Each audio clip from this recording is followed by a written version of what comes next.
La revolución no puede pretender asfixiar el arte o la cultura. Cuando una de las metas y uno de los propósitos fundamentales de la revolución es desarrollar el arte y la cultura, precisamente para que el arte y la cultura lleguen a ser un verdadero patrimonio del pueblo.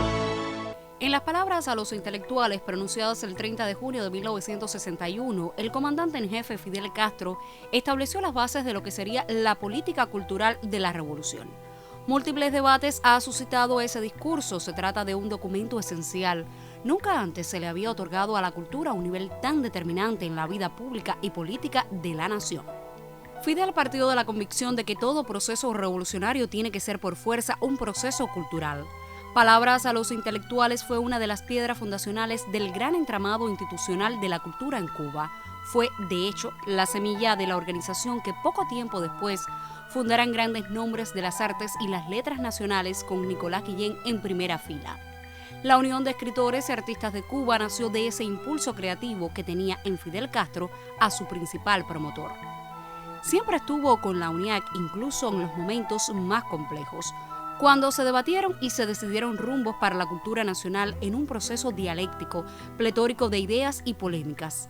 En varios congresos y consejos nacionales de la UNIAC estuvo Fidel, escuchando y aportando, estimulando la discusión fructífera, convencido de que el arte y la literatura no eran ni serán nunca adjetivos. Fue en el 6º Congreso de la organización cuando expresó esa frase de radical proyección: lo primero que hay que salvar es la cultura. Han pasado 59 años de aquel encuentro fundacional con la vanguardia de la creación en Cuba, que asumió el reto de articular, desde la esencia renovadora de un proceso revolucionario, una base nueva para el arte y la literatura en el país, que no ignorara, por supuesto, el peso y las realizaciones de una gran tradición, que contribuyera a enriquecerla y que al mismo tiempo pusiera en las manos del pueblo ese caudal extraordinario. Fue el objetivo fundamental de la política cultural que pensó junto a muchos Fidel. Cultura como derecho de todos los ciudadanos, cultura para pensar la nación, para recrearla, para defenderla. Esas fueron ideas recurrentes en muchos de los encuentros del líder de la revolución con intelectuales y artistas. Una y otra vez llamó a la unidad de los creadores en torno a un proceso social y político en permanente cambio, a partir de principios irrenunciables. Confiaba Fidel en las reservas creativas y morales de una organización a la que siempre escuchó y animó. Fidel Castro fue, por derecho propio, miembro de honor de la UNIAC. Gran privilegio el de este país. Su más ilustre hijo, su político más preclaro, José Martí, fue también uno de sus más grandes poetas y pensadores. Fidel Castro, su discípulo, entendió e hizo suyo el pensamiento del maestro. Sin espíritu no hay patria, sin cultura no hay revolución.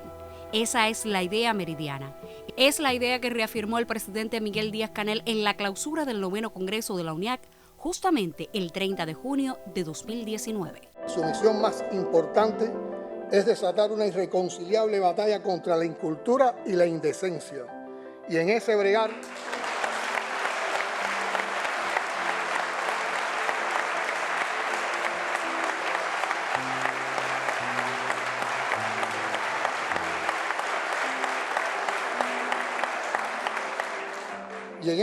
los creadores deberán ser, como siempre, como pidió Fidel en palabras a los intelectuales, más que espectadores, actores.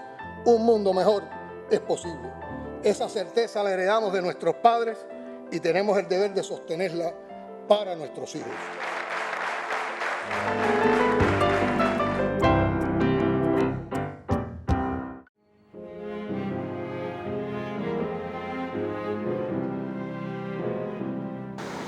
Saludos y estamos transmitiendo en vivo por Radio Rebelde y para la televisión cubana, vía streaming también para el mundo.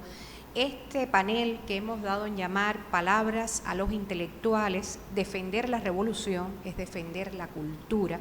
Precisamente hoy, 30 de junio, cuando se cumplen 59 años de las palabras a los intelectuales, que fueron el resultado de 3 intensas jornadas de debate de Fidel Castro, entonces en junio de 1961, con artistas e intelectuales reunidos en la sede de la Biblioteca Nacional José Martí.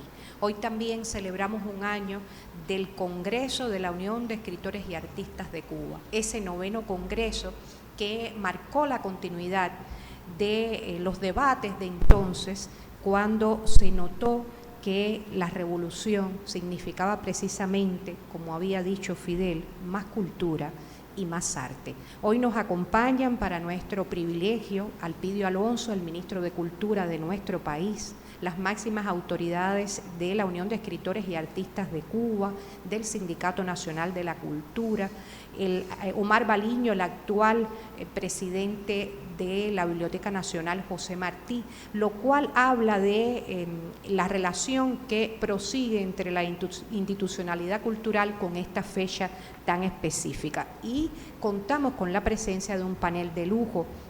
Se trata de un panel integrado por personalidades tan relevantes y testigos tan importantes de aquellos encuentros en la Biblioteca Nacional, como lo es sin dudas Miguel Barnet Lanza, poeta, narrador, ensayista, etnólogo, presidente de la Fundación Fernando Ortiz y presidente de honor de la Unión de Escritores y Artistas de Cuba. Está con nosotros también el doctor Eduardo Torres Cuevas, quien es presidente de la oficina del Programa Martiano, de la Academia Cubana de la Historia y miembro del Consejo de Estado. También se encuentra Abel Prieto Jiménez, quien es presidente de la Casa de las Américas, quien dio continuidad a la política cultural de la Revolución Cubana expresada por Fidel, tanto desde el Ministerio de Cultura como desde la presidencia de la Unión de Escritores y Artistas de Cuba. Y nos acompaña el actual presidente de la Unión de Escritores y Artistas de Cuba, Luis Morlotes Rivas, así como Rafael González Muñoz, presidente de la Asociación Hermanos Saiz, la Asociación de la Vanguardia de los Jóvenes Artistas e Intelectuales. Con ellos estaremos conversando sobre este tema tan singular, tan especial para la vida cultural cubana. Y quisiéramos que alguien que fue testigo de esos hechos y que además ha sobrevivido para contarlo, esté con nosotros hoy como el primer orador de este panel en el que nos encontramos, Miguel Barnet. La palabra a los intelectuales, a los escritores y artistas, porque lo que había allí, yo recuerdo, eran sobre todo escritores, músicos, artistas, críticos de arte. Y Fidel, con esa visión de él tan profunda y ese magisterio a los 34 años, aquel salón, como yo digo, un artículo todavía a cierta maestra, tuvo la inteligencia, la destreza de conducir un debate donde diferentes tendencias que existían previa a la revolución y después, posterior a la revolución también, se debatían con polémicas muy encendidas en torno al destino de la cultura. Ese día la vida mía cambió.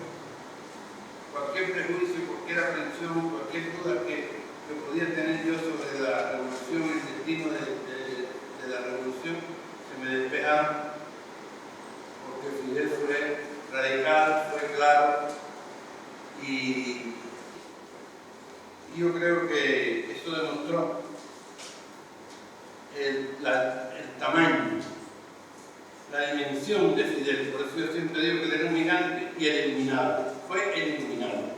En ese momento nos iluminó a todos. Tenemos que defender la revolución más que nunca ahora. Y otra cosa también que a mí me iluminó, a mí y a los compañeros míos de esos años, que algunos ya no están en Cuba, otros están muertos y algunos muy pocos están vivos. La visión que tenía Fidel de la cultura, que no era una visión elitista, de una cultura de cúpula, una cultura de urna, de torre de marfil, era una cultura popular. Como yo había leído a Fernando Ortiz, lo había bebido y lo había interpretado, y me había dado cuenta que Ortiz había revalorizado las culturas africanas y las culturas populares en general. Enseguida me di cuenta que ese discurso estaba en consonancia con el pensamiento de ese otro gigante que se llamó Fernando Ruiz. Y por todas esas razones, creo que me inspiré en decir estas cosas, quizás incoherentes, pero que tienen que ver con el alma, que tienen que ver con la memoria, que tienen que ver con los sentimientos, que son más importantes que la conciencia. Porque la conciencia es muy importante, pero primero están los sentimientos, primero está el corazón, y el corazón lo pongo en esta mesa en favor de la Revolución Cubana.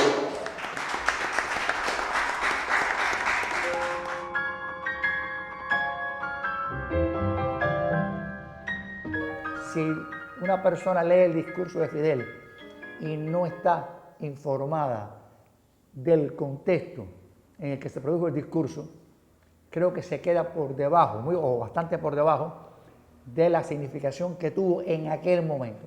Entender el contexto, tanto el cultural, el artístico, como el contexto nacional en que se estaban desarrollando estos acontecimientos. Porque Fidel está concluyendo debates. O sea, Fidel no trae un discurso hecho a priori.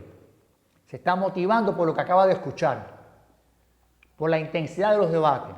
Y por supuesto, el que conoce los debates, el que está al tanto de esos debates, está en mejores condiciones de calibrar cómo Fidel manejó, cómo Fidel enfrentó la situación, mucho más que alguien que lee el discurso y no tiene ese contexto de lo que estaba ocurriendo en la biblioteca, de lo que había ocurrido antes en Casa de las Américas con la película. Para mí lo más apasionante, cuando estamos hablando de esto en el 2020, es cómo nosotros, hablo como generación, le hacemos llegar a la generación que hoy tiene 21 años, como tenía yo en el año 61, cómo le hace llegar aquel momento con la mayor complejidad posible para que lo aprecien en toda su riqueza y no se queden con frases. Es en qué Cuba estaba Fidel hablando y en qué mundo estaba Fidel hablando. Porque la discusión era muy tensa y sobre todo muy exaltada. Había un nivel de exaltación que yo digo, el que no estaba allí y lee a Fidel y no ha tenido la posibilidad de oír las grabaciones o de leer los textos, se va a quedar siempre con una desventaja para valorar el discurso. Era la Cuba que 2 meses antes, estamos hablando de junio, pero en abril 19 había terminado la invasión de Playa Girón. O sea, estamos hablando menos de 2 meses. Se había producido una invasión con cientos de muertos, tanto de los que invadieron como del lado nuestro, y miles de prisioneros, entre los que desembarcaron y la contrarrevolución que había sido detenida aquí. Estamos hablando de un clima muy especial y nadie puede juzgar los discursos ni las decisiones fuera de ese contexto. Yo creo que la genialidad de él estuvo en el tono, en el tacto, en cómo equilibró la firmeza con el cuidado, como el llamado, tratando de unir todo lo que era unible y solamente que se quede fuera aquel que es, como creo que él dijo, incorregiblemente enemigo de la revolución. Fue la primera vez que vi a Fidel cerca, en menos de 50 metros. Yo estaba casi por un costado, ya al final. Y aquello, cuando empezaron a hablar y cuando habló Fidel, a mí me pareció una cosa increíble. Y yo decía, esto va a ser maravilloso. Me entusiasmé mucho. A mí todo lo que estaba diciendo Fidel me pareció muy trascendente, muy importante y desde aquel momento quedé ya completamente hipnotizado con Fidel. Me impresionó mucho. Fidel fue muy claro y precisó su concepto de lo que el papel que debía desempeñar el artista y el creador en la obra. Eso sirvió para hacer que creciéramos. Indudablemente que pensáramos y tratáramos de hacer que nuestra obra fuera un análisis o una mirada, yo te diría más que un análisis, una mirada subjetiva indudablemente, porque somos seres humanos, subjetiva pero valiosa para el desarrollo de nuestra sociedad y que de alguna manera también tuviera que ver con aquel principio. Las palabras de los intelectuales marcaron un hito y marcaron una forma de ver la realidad, una forma de cómo no enfrentarse, sino asumir la realidad. Y solamente hasta en el último congreso, con las palabras de Díaz Canel, yo había oído algo que es como una especie de, ¿cómo decirte?, de ampliación o cumplimiento y a la vez prolongación de las palabras de los intelectuales.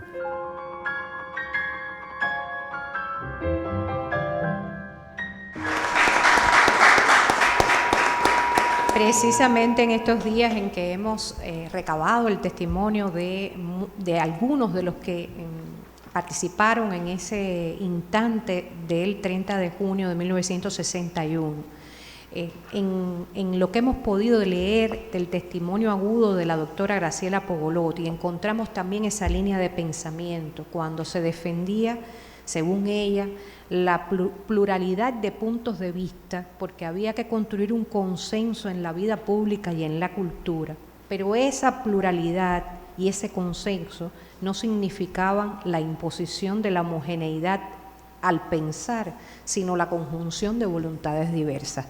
De ese entramado de diversidades que confluyeron en el desarrollo de una cultura nacional cubana, pero revolucionaria, sabe también mucho el doctor Eduardo Torres Cuevas, a quien quisiera pedirle que en ese tránsito que ha tenido también por diversas instituciones de la cultura, que nos acercara a la trascendencia que puede tener y a la vigencia que puede tener ese encuentro de Fidel con los artistas y los escritores en 1961.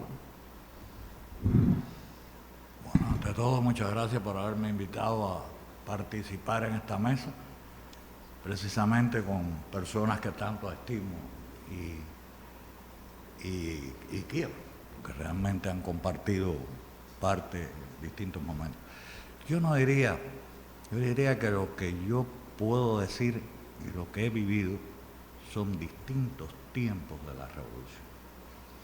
Es muy difícil a veces poder transmitir lo que fue aquella década de los 60, cómo sentíamos los jóvenes de los 60, estuviesen dentro como Miguel en esa reunión o estuviesen fuera, pero estamos viviendo todo lo que alrededor de lo que estaba aconteciendo allí ocurría en la isla. Ese año es un año extraordinario en la historia de Cuba, es el año de la alfabetización. Es decir, la base de ese mundo cultural que se estaba creando allí estaba justamente en toda la isla, en los alfabetizados y en los alfabetizadores. Hay que recordar cómo cierra ese año, cuando en la Plaza de la Revolución 100.000 alfabetizadores, yo estaba entre ellos, expresamos todos: Fidel, dinos qué otra cosa tenemos que hacer.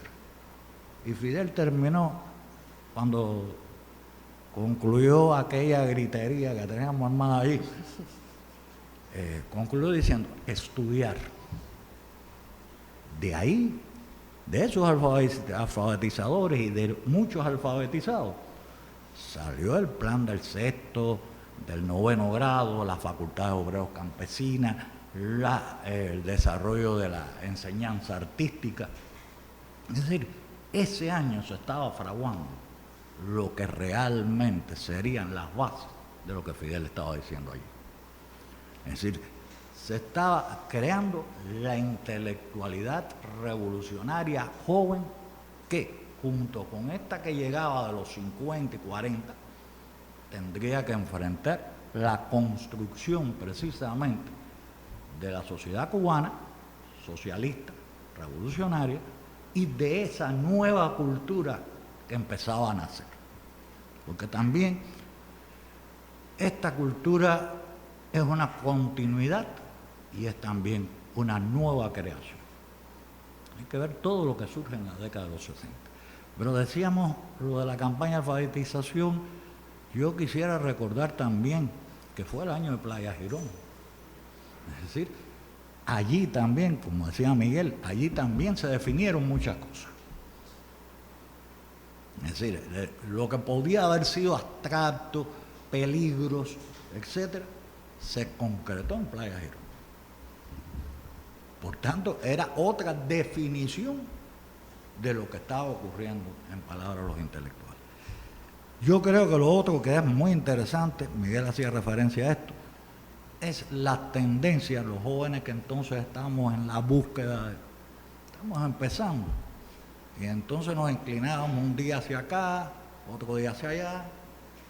Yo me acuerdo que en aquella época habían algunos intelectuales muy famosos en aquella época. Yo era sartreano, era absolutamente y fanáticamente sartreano en aquel momento. Cuando Sartre vino a Cuba me sentí legitimado. Cuando el Che y el Sartre me volví a sentir legitimado. Y las conversaciones, él con...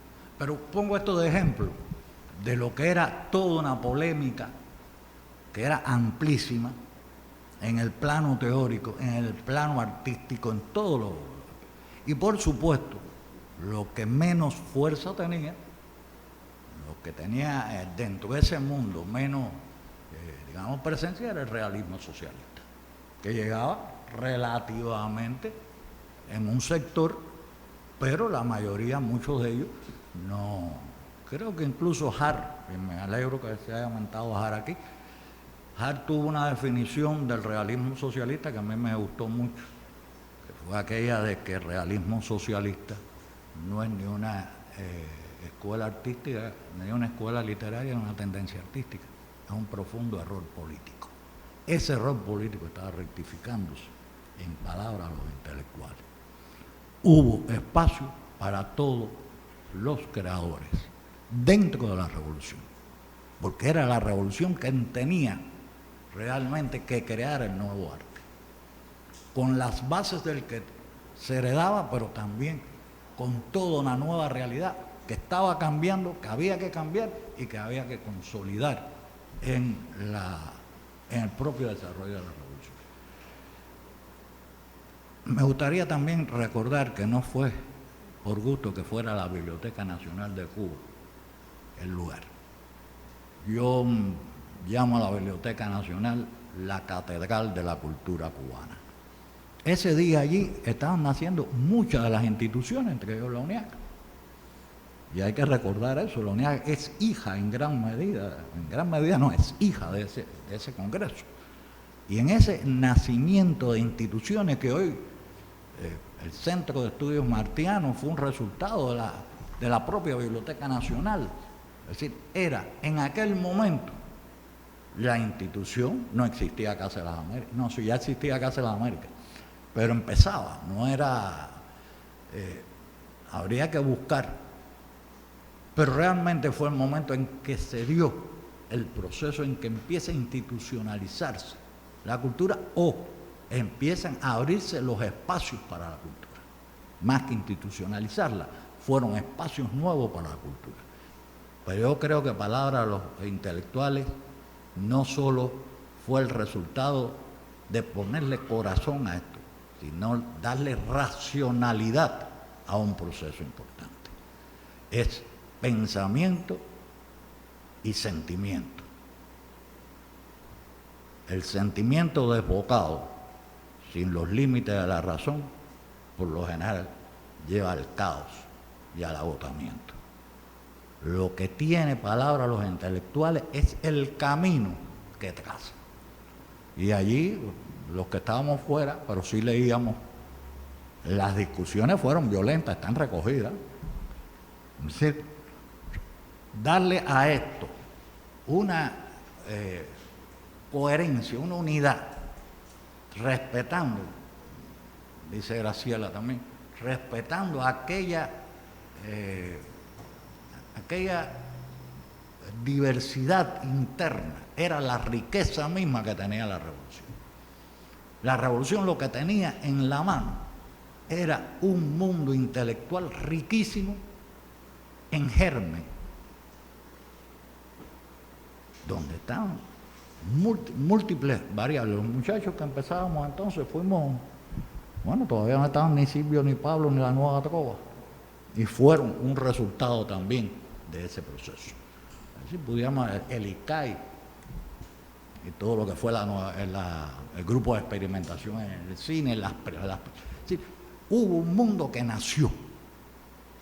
Y nació con un concepto, con una idea que fue esencialmente creada o